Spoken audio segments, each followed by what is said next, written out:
เงินไปใช้นี่2 ล้านนี่โอนเงินไปให้อีเมโอนให้อีหยังแล้วเดือดร้อนอีหยังจะมาโอนไปให้เรา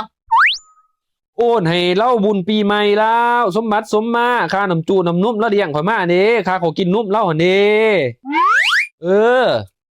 เขาเสร็จจะก็โอนให้คอยคือกันสิโอนให้เจ้าเฮ็ดอีหยังเฮ้ยเอาเจ้ากินนุ่มคอยหันเด้จะก็โอนให้คอยตีจะกินนุ่มแม่จะจักปีกินแต่ข่อยเกิดตัวข่อย2 ปีแล้วเนาะ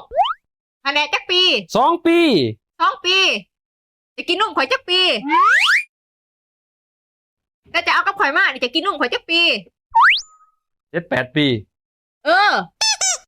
จะก็ต้องโอนให้ข่อยร้ายกลัวโอนเดียวนี่โอนเดียวนี่เนาะจะให้กินนุ่มข่อยร้ายโอนเดียวนี่อย่ามาตุกตีกับข่อยเกี่ยวกันจังได๋โอนเงินให้อีเมบ่เกี่ยวจะได้เจ้ากินนุ่มข่อยเกือบเป็น10 กว่าปีนะกินนุ่มแม่จะ2 ปียังโอนให้มันต้องข่อยเด้ยังสิกินตลอดไปหอดตลอดชีวิตอยู่เอาโอนให้แล้ว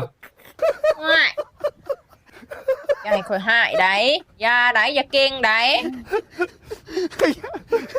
เบิดเดือ